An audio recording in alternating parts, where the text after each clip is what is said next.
All right, folks, I'm getting clay all over the camera, but clay's done. I've used every bit of that big old chunk that I showed you in the first clay video. It's all on here. We've had to, as we put it all on and ran out, had to shave and reshape bits to take some from here and put it there, and take some from here and put it there. You know, it's just part of it, right? I mean, I know we're just going to cover it with tape, but big chunk. I mean, you don't want, you know what I mean? You want it to be as flat as possible, giving yourself as much good flat, straight, square surface to put the tape on, so to speak. What I'm going to do now is spray this with spray glue, and then I'm going to go in and get me a coffee, maybe munch on a little snack or something, and give that glue about 20 minutes, half an hour to set up. And then I'm going to run the masking tape, because the masking tape generally doesn't want to stick real well to the clay. It sticks about 60%, 70% to the foam. So this is just a trick that I learned, you know, just through trial and error. Use the spray glue if you got it.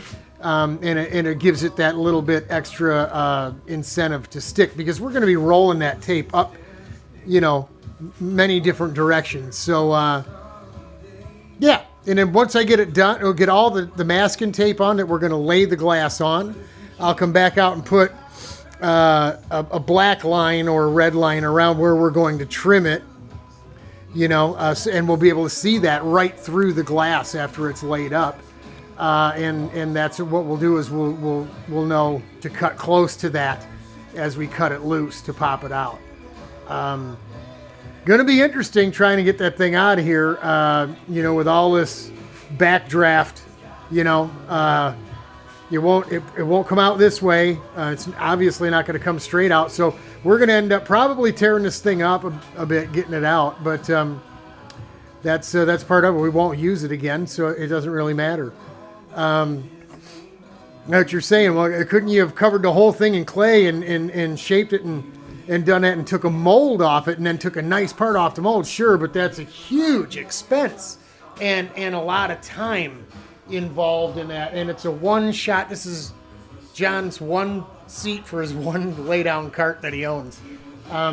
If John had you know, 4 or 5 carts and he wanted, you know, then yes, yeah, absolutely, it would be financially smart for him to spend the extra dough and have a plug made, a mold made from a nice plug, and have a seat that he can use forever. The issue is, believe it or not, I mean, you know, as you gain weight and lose weight, I mean, we're human beings, we're going to do that. I mean, as you get older, especially, your metabolism slows down. You gain weight real easy.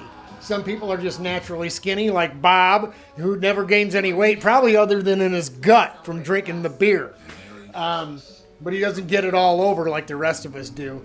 And John knows what I'm talking about. He's blown up and skinnied down 2-3 times since I've known him. So it's a struggle. It's a constant struggle. But because it's composite, you know, you can stretch it if your ass gets a little big.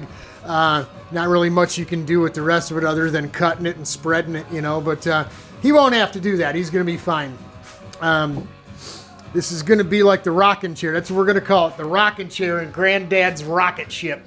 How about that, John? That's it. We're going to go ahead and spray it with the glue, then go in and take us a break. So that's the clay.